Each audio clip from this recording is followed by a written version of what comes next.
Well, hey there, sweet peas. Welcome back to Friendless. I'm your host, James Avramenko, and this week I have an incredibly special guest on the show, Scott Hendrickson. Scott and I go further back than any other friend in my life. I have known him since junior high, and this interview is quite literally years in the making. We actually ended up talking for so long that I have had to split this interview into two parts. So this week is part one, and then next week is going to be the second half of the interview.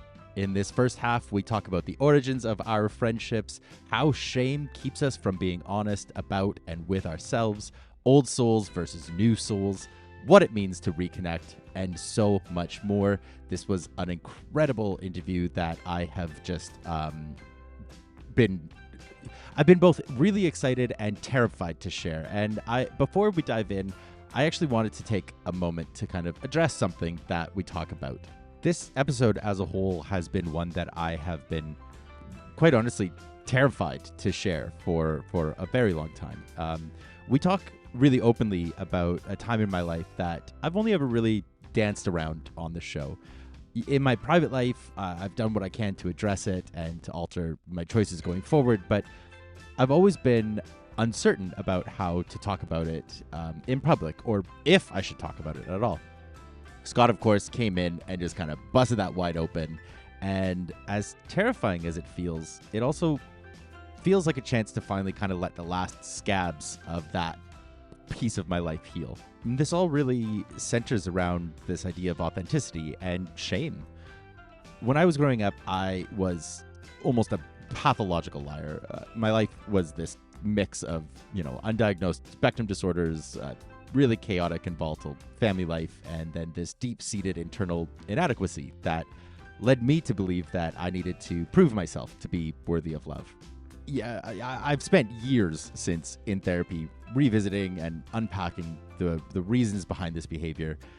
Going over it now, in a way, sort of feels kind of like redundant excuses, but I've made my own peace with this to a point, but there are definitely still moments where the shame really flares up.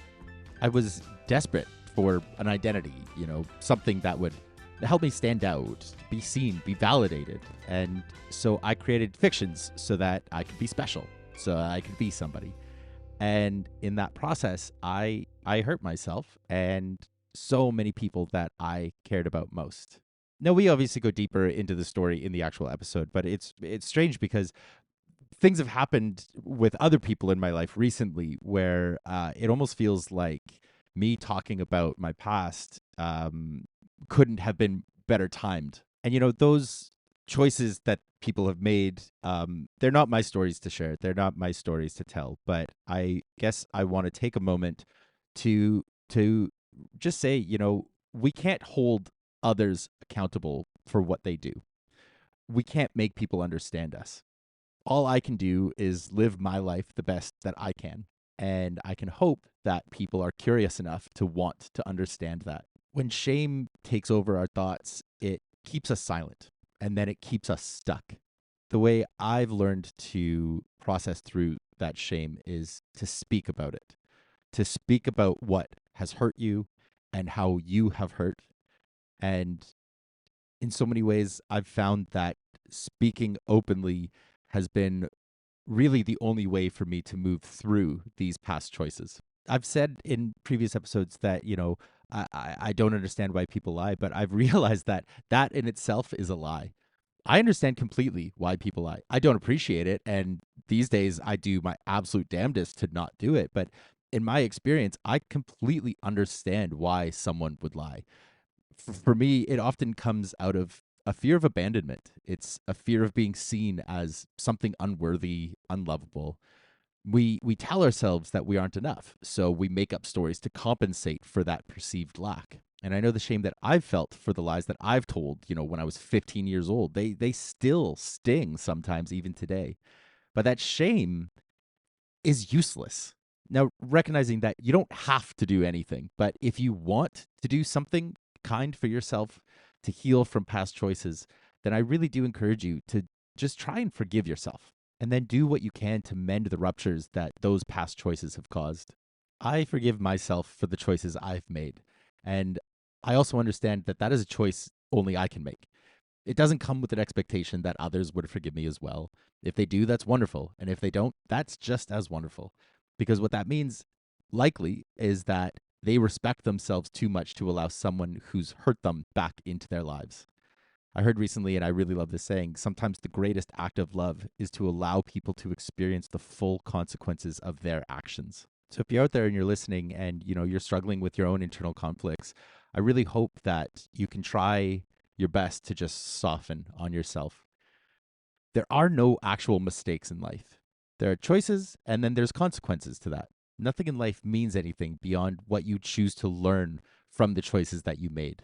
I have learned the hard way what lying does to a life, and I've done everything in my power since to make different choices. I continue to make mistakes all the time, and that's okay. That's what being human is. No one should expect perfection from others, and least of all from themselves. That's what it always comes back to, is this idea of unconditional love for yourself.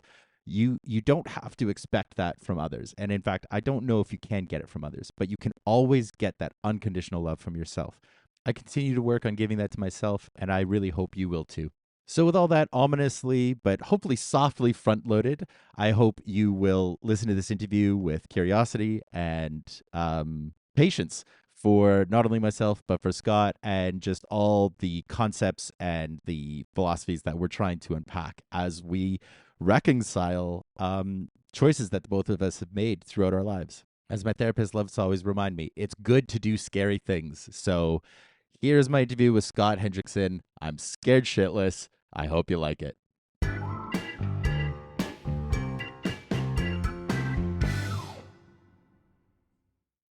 This week on Friendless, I have my oldest friend. Obviously I've known people longer, but in terms of someone who remains actively in my life, this person is the oldest connection I have, and it's a very, very long time coming to get him on the show, and I'm really, really excited.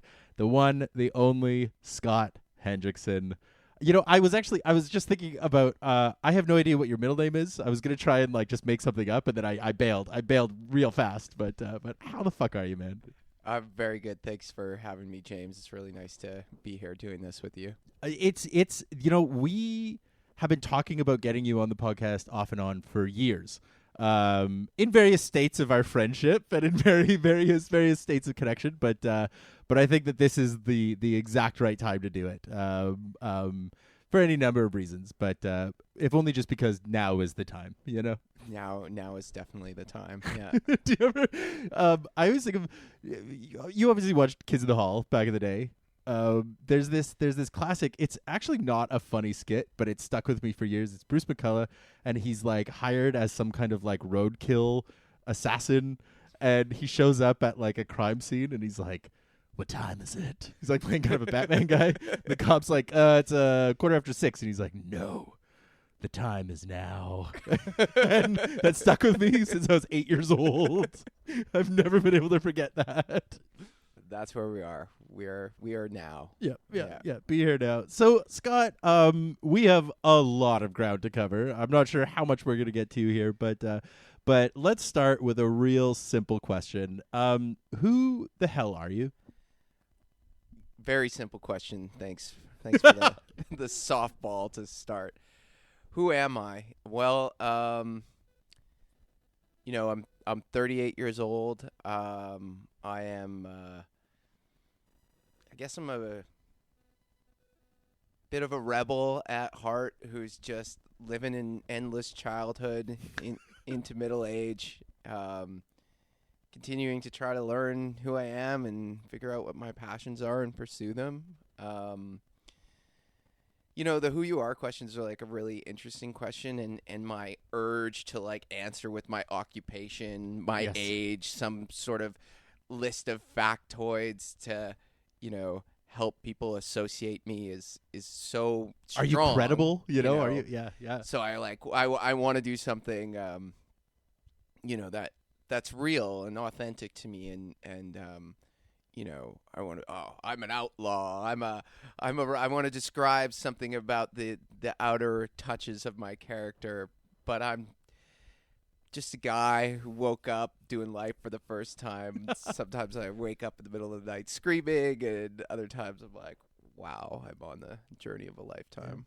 I mean, that's the impulse behind that question, right? Is, it's that, you meet somebody at a party and you're like, oh, what do you do? Who gives a fuck? We're all just screaming into the void. We're just trying our best not to be unhoused too soon, But the other thing you said, it always reminds me of Kurt Vonnegut used to always tell his kids. He used to always say, go gentle on me. I just got here myself. Yeah, it's one of the things I always like to remind myself when things get tough. It's just like, this is your first time. This is your first time doing life. You're not so established. Some people think it's their many time doing life, right? In my philosophical worldview, I don't have reincarnation on my bingo card. No. So people are like, I'm an old soul. I'm like, there is no way that I've done this before, or I would be slightly better at it. Are you an old soul, or were you just parentified too young? Did you just lose the ability to have a childhood at an earlier age? Exactly. Like I'm really sorry that your parents talked, I don't want to say down to you, but your parents failed you, I guess. I think you only get to be an old soul if you have some sort of sense of grandeur about you. Yes. No one's ever like, well, I was a peasant in this life, and then I was also a peasant in this life, and I lived as a serf in this life. Yeah. And people with old souls always come from some sort of royal divine lineage. They were Cleopatra. They're always working their way back up to the top. Yep. Oh my God, you just unlocked a memory of mine. I remember when I lived in Vancouver the first time, 12, 15 years ago, whatever it was. Numbers aren't my strong suit, but I ran into this person. I was walking home when I lived on Broadway, and I saw this person way down the road, and there was something in me that was like, don't talk to them. And the person I was with kind of felt it, and I was like, let's just keep walking, let's just keep going. And we got closer and closer and closer, and the person ahead of us stopped dead in their tracks and locked eyes on me, and I was like, oh fuck, oh no.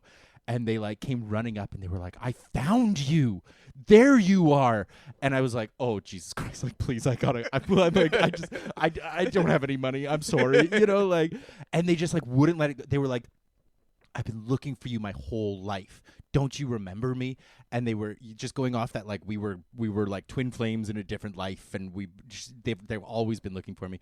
That's pretty romantic. That's kind of nice. Well, I'm pretty sure it was the mescaline, but they were really sweaty, But it really shook me because they were so earnest, they were so genuine about it, and they didn't know anything about me, but they were like, your soul, the soul inside you, I've been looking, and I did suspect they wanted to wear me, but it was very beautiful in that they were so sincere, but it was also very troubling in that I was like, if I am a reincarnated soul, which I'm with you, I don't think I am, but if I am a very young soul. I don't have shit figured out, and whatever electricity is powering me just stumbled its way into consciousness very recently. Yeah, I feel you with that. I just, that whole idea of, we want to give ourselves whatever leg up we can, I think, and so if you can anchor on to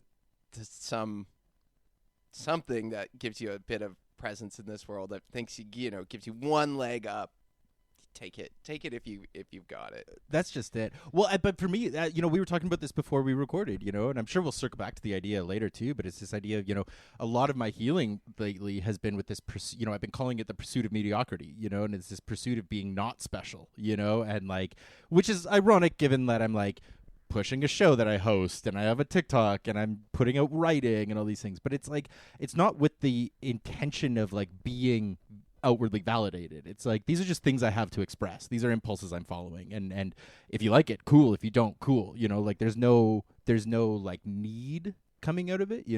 And the deeper I get into that path, And the more I focus on that for myself, the more it's the double-edged sword of like, I lean into it more, and because I'm liking it so much, I start kind of becoming a little bit of a proselytizer, and I start being like, you should do that too. But it's like, no, cut that out. It's good for me. Doesn't matter if it's good for you, you know? But it's like, for instance, like learning about codependence has ruined pop music for me, you know? Because anytime I hear a song about like, you made me this, I love you, so, it's like, no, they didn't make you anything. They're just some asshole who dumped you. Fuck that person, you know? This is your own inability to emotionally regulate has made you feel this way about this other person. Exactly. You will still die alone. Exactly. it's almost like people who say like the gym is my therapy. It's like, no, therapy's your therapy.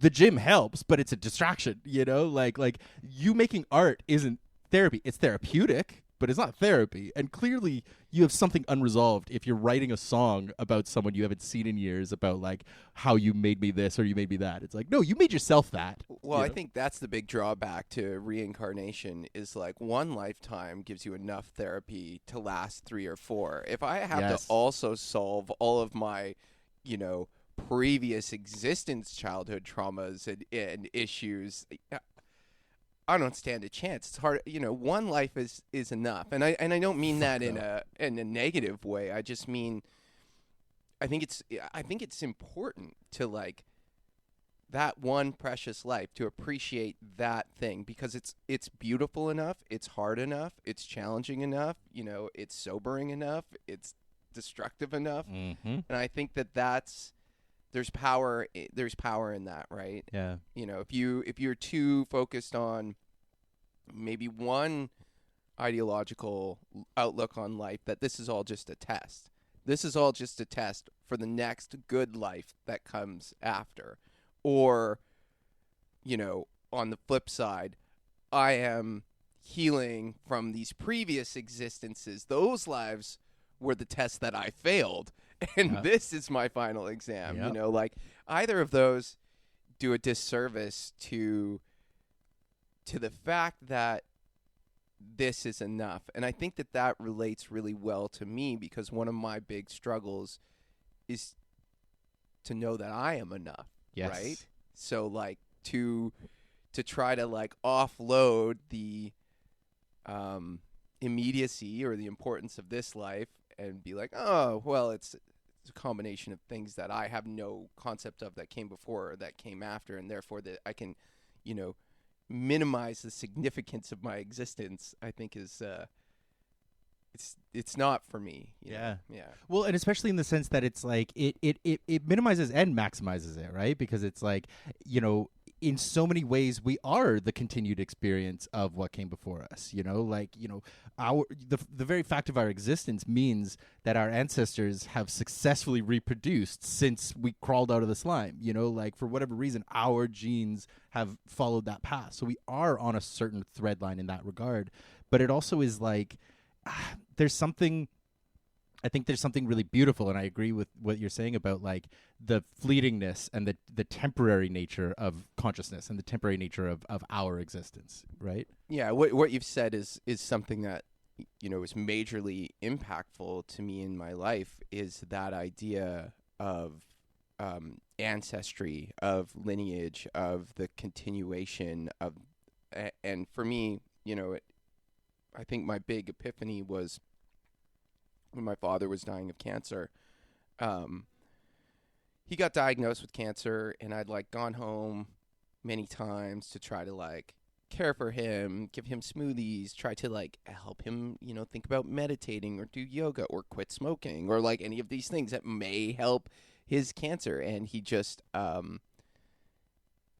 wouldn't change, right? And what I learned when I was kind of staring at him on his deathbed, and I was asking all of this, was like, oh, I'm actually seeing myself. I'm seeing myself in the past and in the future, and I'm having a conversation with myself. And any of these desires that I have for change are for me to have in me, right? Like, it really shook me to realize that time was folded on itself in that moment, that I was my dying father, and I was me at the same time, and I was him in the past, and and he was me in the future, and there was a unifying thing that was holding us together, and it made me realize, I'm the one who's asking me to change me right now. I'm having a conversation with myself.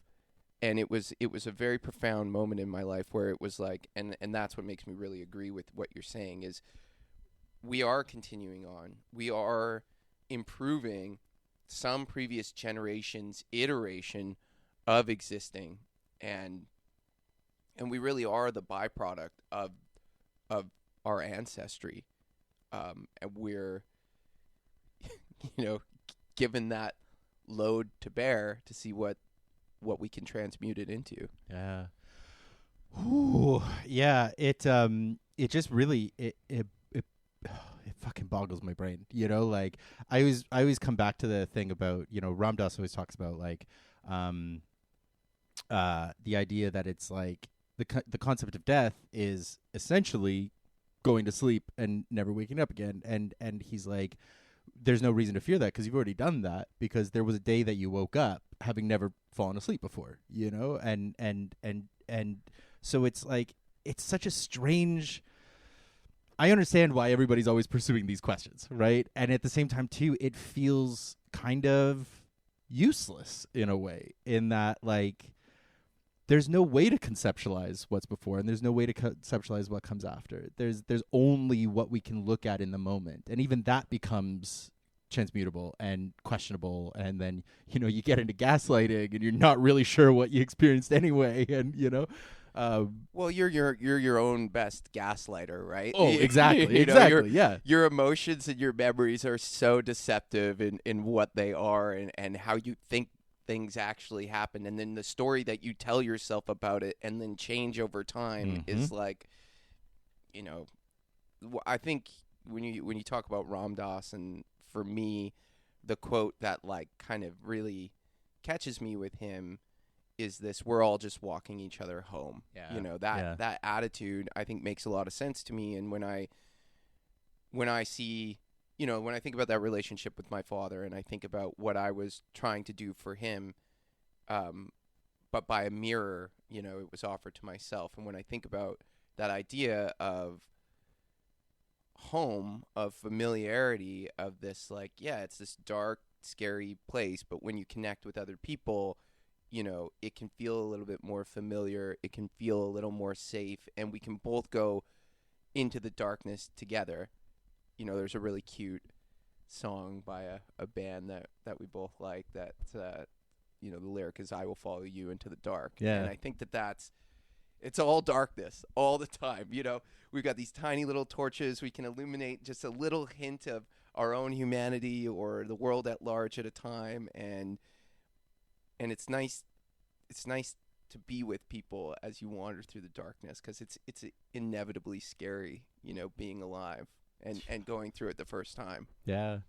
Fuck though. And yeah, oh my god. When you think about like just the enormity of space, the enormity of just how much, like, I know it looks to us like it's black, but it's like, it's nothingness. It's a vacuum. It's like beyond black, and it's fade to black. Yeah, right. Yeah, that always just fucking terrifies me, but that leads into a question I have for you. Speaking of, memories and how we interact with memories, sort of, depending on where we are in life. I always think about that. I've been reflecting on, when you break up with someone and the memories are so fresh and they're so raw and they're so hard to look at, and then years pass and you look back and it's softer, and then, but you don't have those same impulses involved, and that weird time thing, time softens everything and hardens everything. I'm really curious, I'm giving such an ADD caveat to this. I'm just very curious about it. And that's how I tell stories. So you are in a very unique position that we've known each other since junior high. And I'm really curious, like, on impulse, if I was to ask, like, either it's the memory of meeting, or what is the first memory you think of when you think of our friendship? Like, what comes to mind when you think of Scott and James? You know, it's a really tough one, actually, and I was kind of like mulling it over and thinking about it because we've had so many births to this friendship, and I really, when I try to think about middle school and our relationship interactions, I mean, I was just terrified of you. you So know, they were fleeting. I was in that, you know, I was one whole year older than you, whole grade above you. But we were in a similar tract in life in terms of being involved in the theater and being artistic and being a little bit hooligan-y. And I think that you know, I remember those like early moments, and I think it was Miss Walker's, you know, room, getting just a kind of connection about who you were. That's the first sort of memory I have. You know, if I go really deep, I can remember the windows at the back of the room, and Sure. I can sort of. You still have a mustache in my memory, which like, can't be possible because you were 13 years old at the time. Wispy, real wispy. You know, probably smelled a BO. You know, I could write. Yeah, very awkward time. But then I remember you coming to Bowness High School and us doing the Peter Pan play together. Yes. And that was a really impactful moment in my life, and it was kind of one that had solidified you, myself, and Lee Cookson as a trio that kind of got along, saw the world in an interesting way. We're interested in speaking about the world differently, particularly given the type of high school that we went to, which was a very, very blue collar, trades driven, you know, type of educational program. So to have like softness and sensitive boys who wanted to like, you know, do poetry was the first unique. boy to join dance class willingly ever in the history of the high school, you know? Yeah, and I was in the musical theater program. Yeah, right. you know, like these were bold steps for men to take. Yeah, so I remember those moments as well. But I think that one in particular, honestly, when I think about all of the things that I remember, I think like you inadvertently taught me so much about my ignorance. Like, I mean, we have one of the like craziest stories as we iterate to the third version. Yeah. Because it's like almost like I kept disappearing through the warp tube. Yeah. And then I would see you, you know, another year later. Yeah. Because I would, you know, and we were very similar. Like, I think even in terms of like the women we liked and our romantic interests. Yep. And I remember like, okay, I went into high school, and then a year later you were in the same high school. There's fucking James Avramenko. Yeah. Which is fine, which is great. You know, it wasn't like I didn't have an issue with it. But then similarly, I left high school, went to university, and then the next year you showed up in university. And like, I don't know, I feel like I have to tell this story because it is amongst the most embarrassing stories of my whole existence. Oh, buckle up. I love it. And it's just, you know, if I can describe again the kind of like sheltered upbringing that we had in a predominantly white Anglo-Saxon working class community where I wasn't exposed to other cultures, I wasn't exposed to other ways of thinking, other like ethnicities, other religions, anything. It was a very, very basic monoculture that we were operating from. And I didn't really know what Jewish people were. I mean, this sounds really dumb, but it's true. Like, I just didn't have any exposure to other races, other religions, other ethnicities, so I didn't really get it.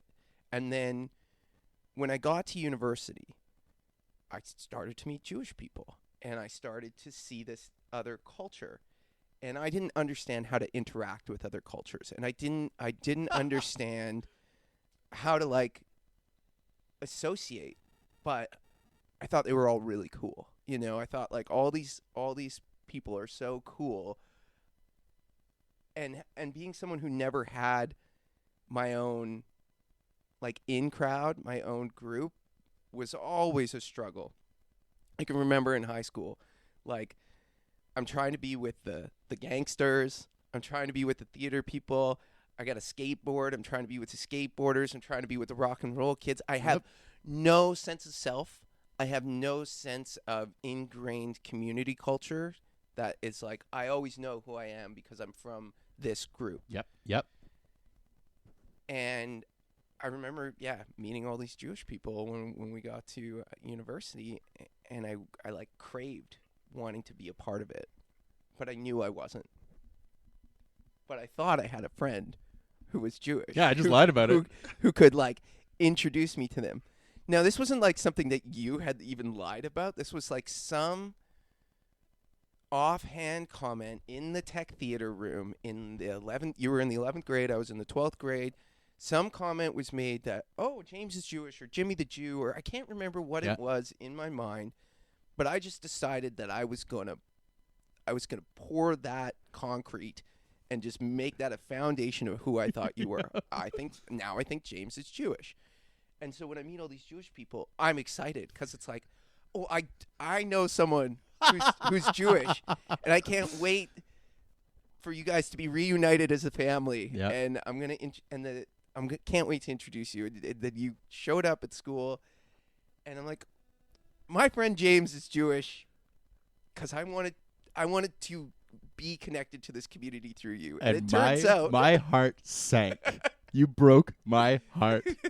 Because the other side of that story is it had been this like running joke with this group of friends that like just kind of like got out of hand, and I was autistic, and I did it. Well, still am, and it had been this like in joke with this group of kids who had like been kind of dancing up on the line of some white supremacy stuff. They were all getting into punk music, and then they were getting into trouble for like drawing swastikas and shit. Yeah, this wasn't like a cute thing either. No. Like this stems from not understanding culture and growing up with kind of a racist sort of community where anti-Semitism and like white supremacy was real. Yeah, it was real in our neighborhood. Oh, pervasive. Yeah. And one of them made this crack of like, oh, we can't be anti-Semitic because James is Jewish, and I was just like, yeah, totally, But then it like caught on because, like you say, it was the same as like when I came out as bisexual in high school, and the way I came out was that I had just like clicked the option in Nexopia because I didn't know that you could be bisexual. But that summer, I had like made out with girls and made out with boys, and I was like, oh, this rules. I like all of this, but I didn't even know there was a fucking word for it, you know? And then I clicked I saw it on Nexopia that there was an option for, and I was like, oh my God, this is incredible. Not realizing that I was outing myself and also that I was going to show up at school day one and everybody's going to be like, dropping some hard slurs, and so it was like I didn't even realize the uniqueness of it because I was just sort of running with it. But then it was really uncomfortable, and I didn't, the story had gotten way away from me way quicker, and for me too, it was an identity. It was because I was in the exact same boat where I was looking for any sense of self. I was looking for any ability to stand out. I was the third child. I was desperate for validation. I had no idea how to love myself. And so it was like, oh, okay, I guess this is my identity. And when I got to university, I was like, thank God I can leave that all behind because it's embarrassing and it's not true. And then day one, Scott Hendrickson shows up. He's my Jewish. I was like, fuck, But then I lean into it, and this is like one of the biggest fucking embarrassments of my entire life. Yeah, that I caused for you. That I like inadvertently, like I think about. I participated, and I escalated it. Everyone needs to take their own responsibility in everything too. There was an opportunity maybe for you to stop it, of course. Exactly.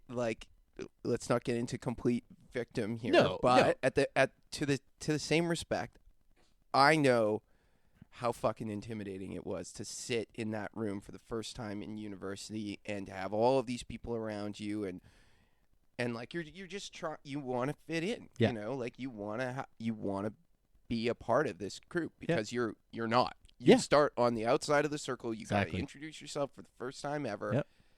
And you know, I just feel so bad about that moment. That was not a moment. It was 5 years of my life after that. Years. Yeah. I've lost friends over it, having to finally come clean. Friendships have completely changed because of it, like, and understandably so, because it's like I was lying to people for 5 years, you know, out of shame. Well, it's something that I'd love to talk with you about is authenticity, as just, you know, when we're talking about friendship and we're talking about what it means to be a friend, and you know, it's just a real low point in my life to steal someone's authenticity, you know, and it just, I didn't didn't know, and I didn't mean to, and that's the one thing, like, having moments like that in your life, I think are so important to hang on to, so that when some future occasion comes up, when you think you know something, you can be a little bit more humble. Not your story. You could be a little bit more humble about what you do and do not know. And you really don't fucking know anything, right? It's like it's really important to remember how little you know, even about yourself, you know, let alone other people. Well, I mean, I'll say this, like, I fundamentally, from the bottom of my heart, forgive you, and I also fundamentally, from the bottom of my heart, forgive myself, you know, like, because it's like, it's embarrassing. It's one of my great embarrassments, and I, at the same time, too, I don't hold you accountable for it, you know, like, I hold myself accountable for it, because I participated in it. I lied to people, I deceive people in an effort to be something that I wasn't. The real irony of it all is that years later, I went and I did a bunch of research about my family background, and it's like, almost certain that you know, my family that fled Ukraine, like, were Nazis.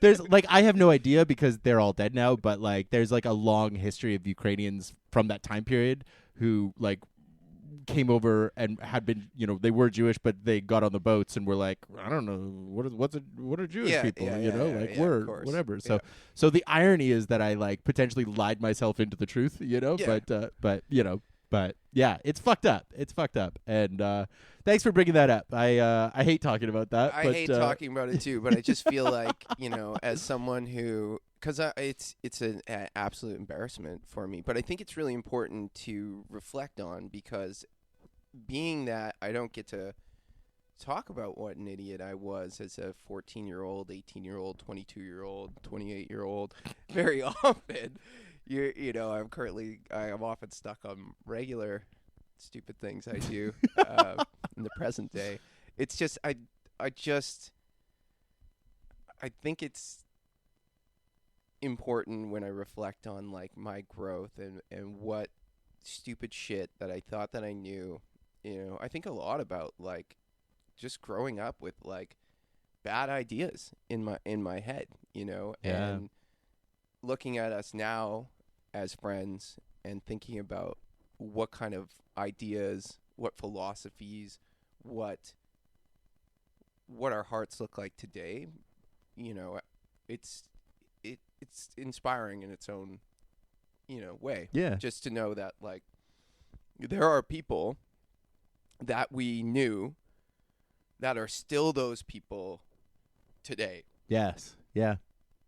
And I'm thankful that I'm not one of them. I'm thankful that I was able to learn and grow and recognize mistakes about, you know, the way my brain worked, the way I thought about other people. Because, you know, when we're talking about friendship, it's how you perceive other people, right? It's about how you relate to everyone in a social environment. And I had some really dumb ideas about people and preconceptions about people and who was nice and who was not nice. And you know, it took me a while to become a real humanist, become somebody who could really just recognize everyone as an individual. Yeah.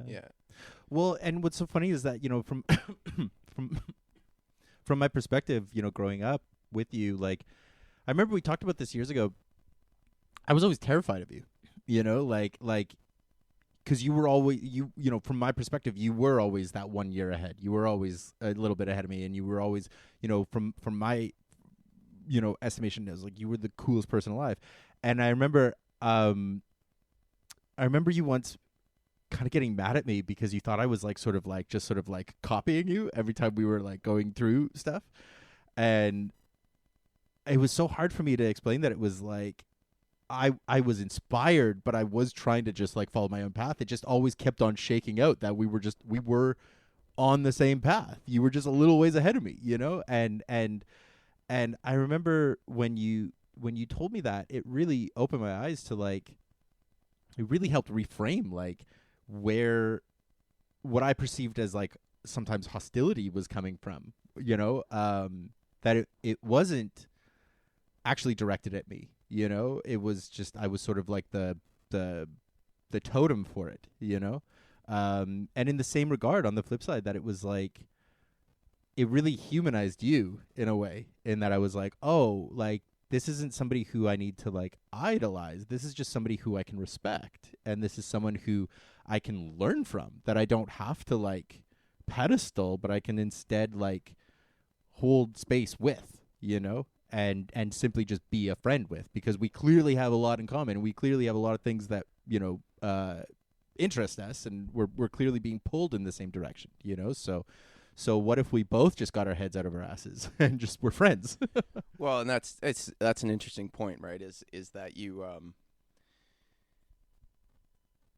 here I am moving away, trying to find my tribe, my people that I can connect with, and there's someone who's like going down a similar path as you, and you're like, hey, fuck off.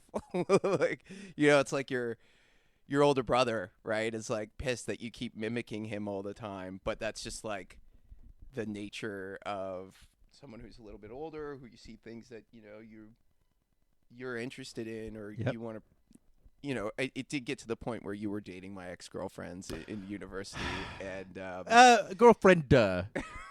Right, I didn't have that many. Yeah, I didn't have that many, and I can't recall what the situationships. I wanted like 2 dates with one other one, but when I found out that you guys had been, sorry, we don't need to get into this. I'm getting defensive. I'm getting triggered. But but I think what the real. I didn't know you had dated either of them when I started dating them. Okay, let's just say that. I don't think that's what matters. I think the point is that like it's meaningful to have people who see and appreciate the same parts of the world that you do. Yes. And we're conditioned. I'd like to think we are conditioned towards a competitive nature that is not inherent. Like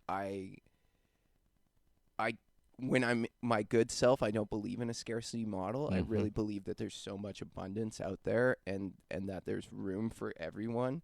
And it's only when I am in my weaker spots that I think there's not enough to go around, and therefore, get off my tail, and this is my lane, and but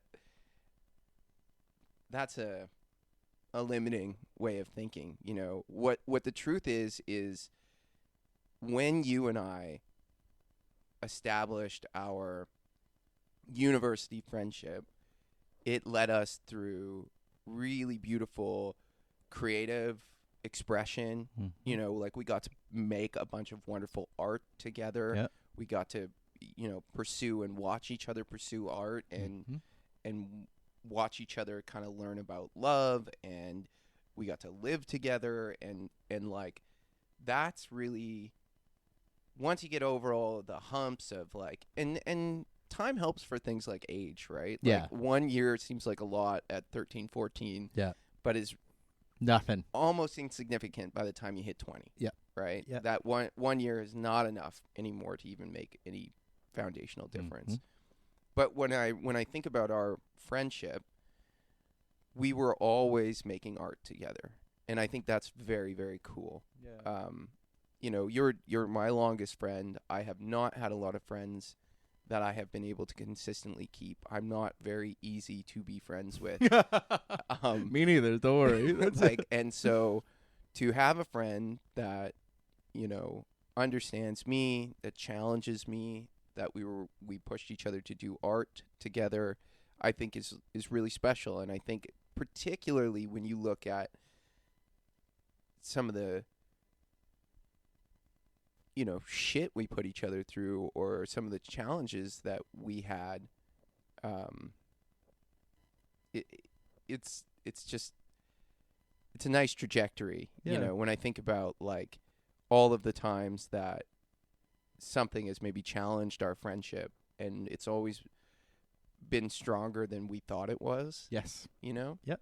Oh, I agree wholeheartedly. I really do.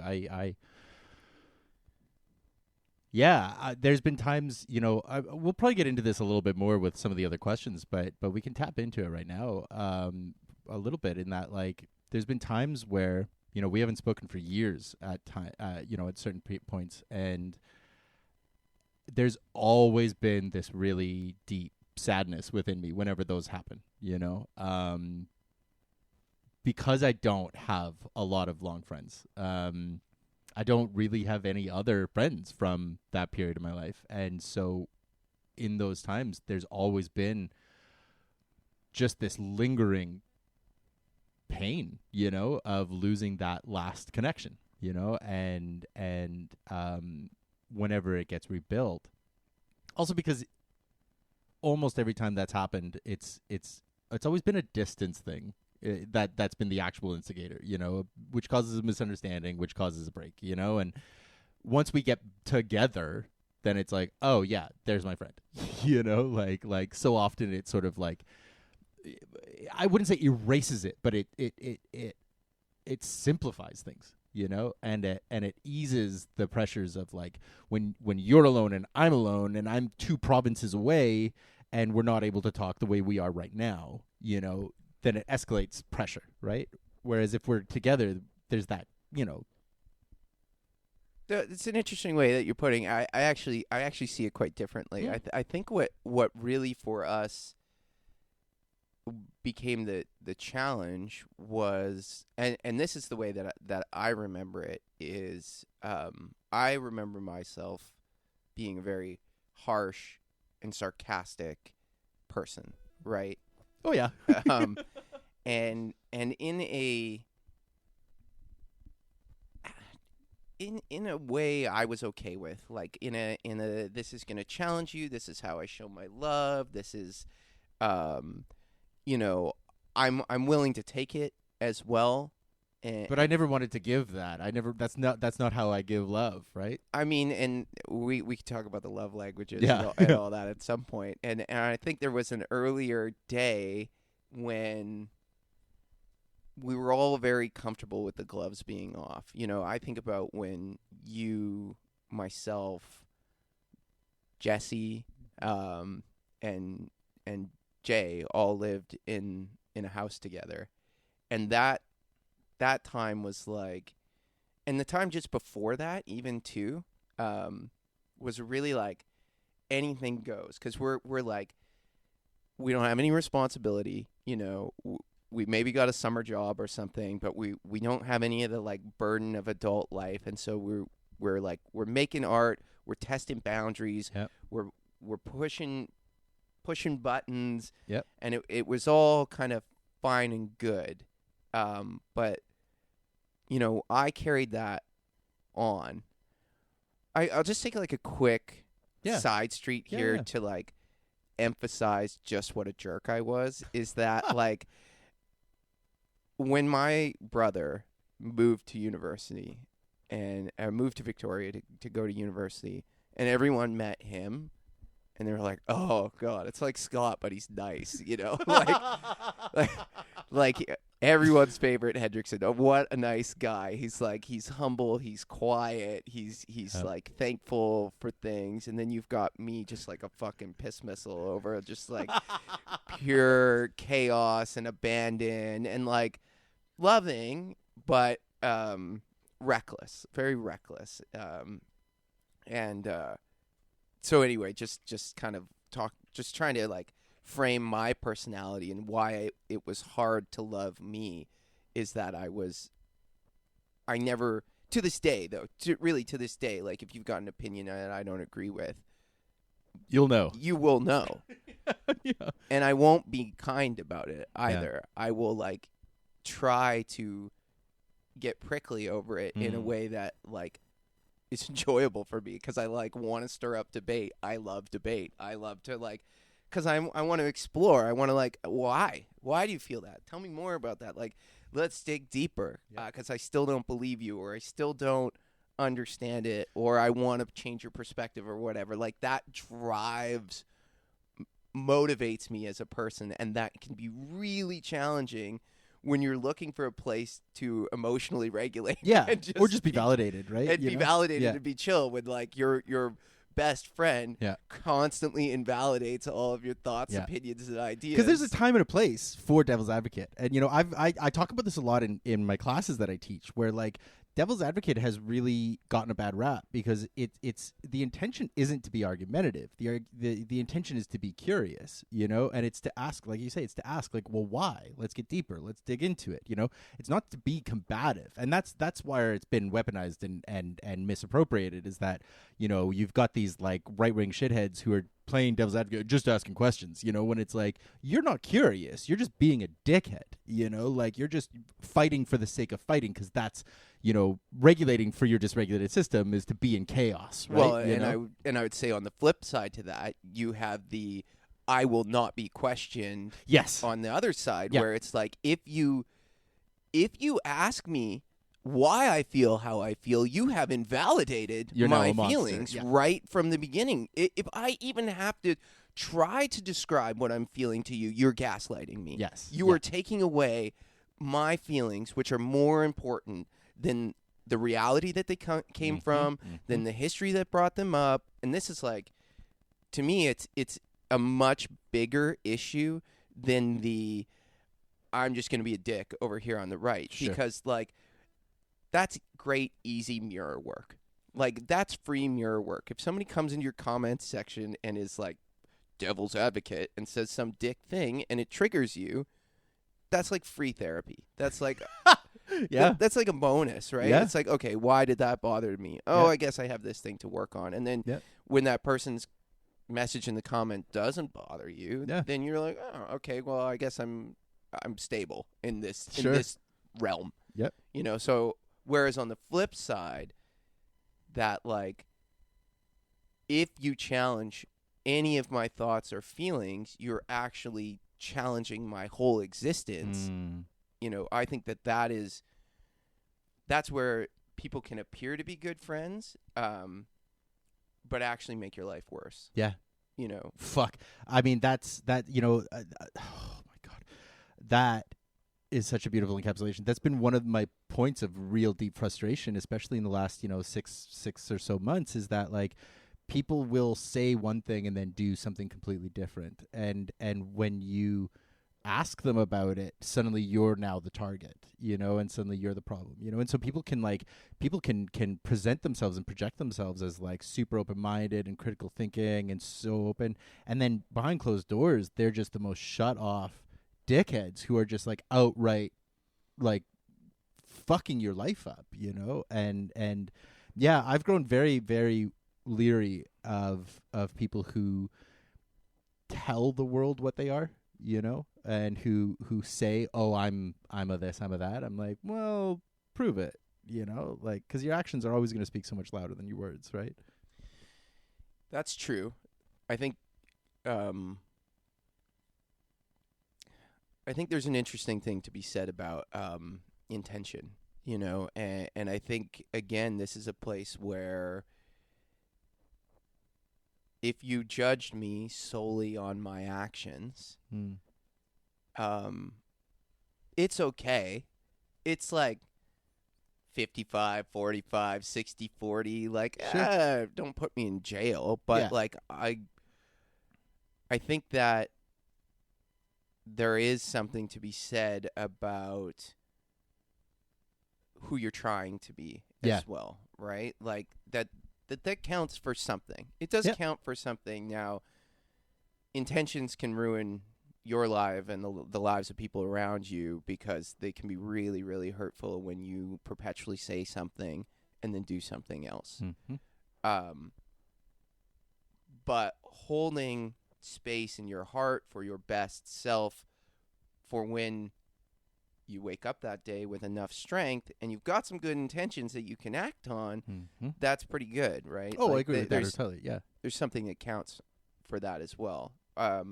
I understand. I don't think it's quite as black and white as like intent versus impact. I know that's a big conversation that's happened, and I had that really weaponized against me recently with my most recent ex, where it was very often like it was always about the impact on them, not about my intention. It always, you know, and that was a way for them to control the narrative about who I was, because it never mattered what I was trying to do. It mattered what they felt. The problem was that they had already decided what the impact was going to be before anything had ever happened. You know? And so like it's not binary, it's not black and white. That's the whole point of my dialectic behavioral therapy is it's ands, you know, it's not buts, right?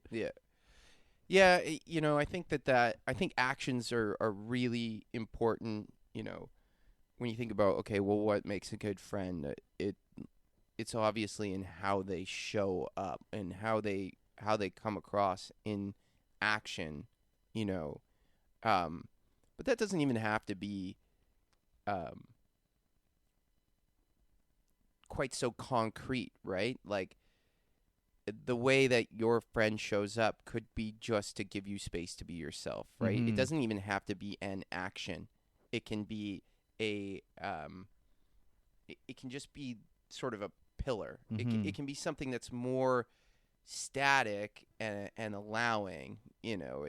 It's like, for me, I'm not looking for you to like do something for me, but I'm looking for you to be cool with me being myself, and allowing that to happen.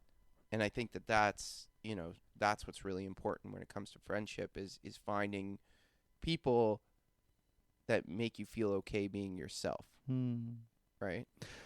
I mean, that leads me right into the big heart question of the show. You know, we've been talking for almost an hour now, so why don't we get to the core questions? That seems surprising to me that it's already been an hour. I know. That's how our conversations always go. Yeah. That really is the heart question, and I mean, you have kind of already answered it in a way, but the real central exploration is what it means to be a friend, and how, you know, how do we show up within that, and so framing that in the simplest context possible for you. What does it mean to be a friend? So yeah, I mean, and I did think about this beforehand, is and I tried to reflect upon who I consider good friends and why. Like, what did someone do to like actually make me be like, oh yeah, this person's an ace? And they are the people who accept me for who I am in the moment, who are not conditional in their love, in terms of you have to be at this level for me to be okay and with you. And I'll admit there are like limitations to that. There are moments when the best thing you can do for a friend who's beyond help is to take space from them so that you have a chance to be their friend again later, you know, so that it doesn't all go away. But I mean, case in point. Yeah, perhaps. I mean, I think we've always left ourselves room to recover, but when it comes to like what is a friend, what I imagine is, okay, you have a material fabric of existence, you know, how you weave your life together with objects in order to collect money and have a place to sleep and whatever, but that is like a scaffold. It's not real life, right? The social fabric, how you relate to the world around you, to the people around you, all of the soft connections, not things that you can like really knock on, or, you know, they're the indescribable parts of life. That's all of life, right? Is all of the things that you are always want for description of. So how you relate to your community, how you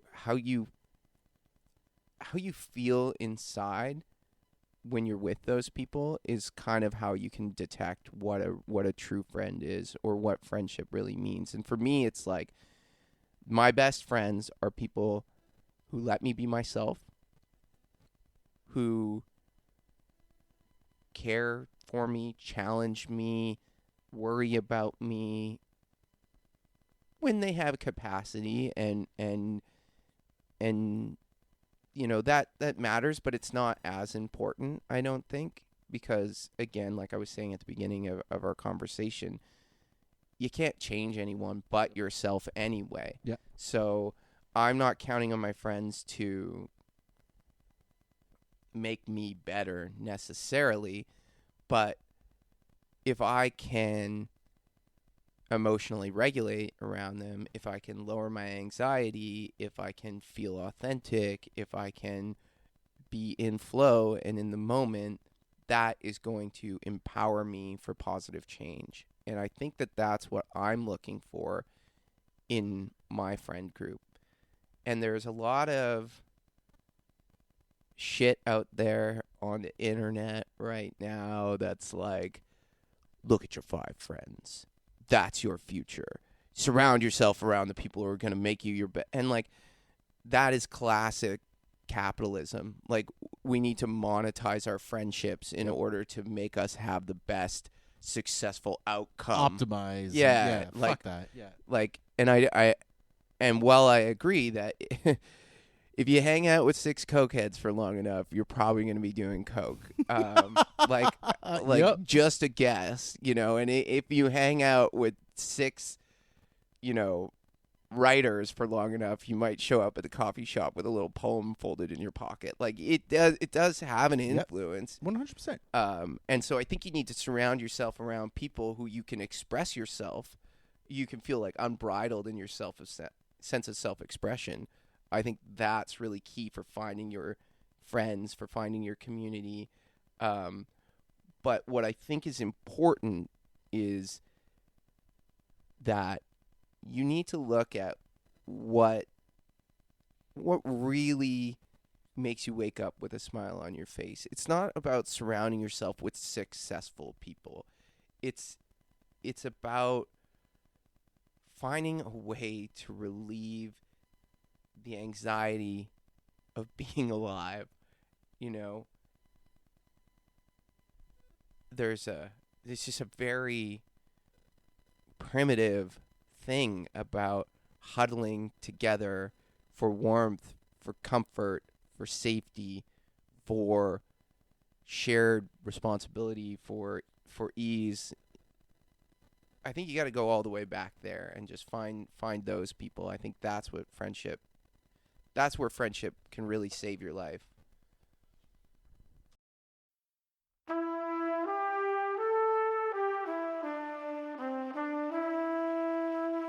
And that's it for part 1.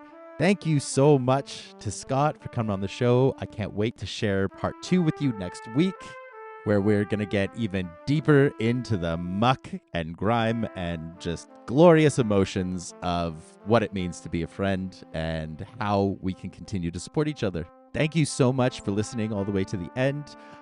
If you enjoyed the episode, please be sure to give it a 5-star review anywhere you listened. It helps me out so much, and it is completely free. If you'd like to support the show more, why not think about buying me a coffee or signing up for the Substack? You're going to get weekly updates of poetry, fun distractions for the week, and a curated playlist for the month. I am expanding the service to a membership-based subscription model within the next month or 2. I've hired a producer. We're creating a new content plan, and I am so friggin' excited to launch. But for now, we're just kind of building awareness, building excitement, so please keep your eyes peeled for that. Announcements will be coming down the pipeline soon. But that's it for me this week, so I'm just going to wrap this up here. Thank you so much one more time. I can't wait to share part 2 next week, and I hope you will join me for that. But I'm not going to worry about that right now, and neither should you, because that is then, and this is now. So for now, I'll just say I love you, and I hope you stay soft on yourself. Fun and safety, sweeties.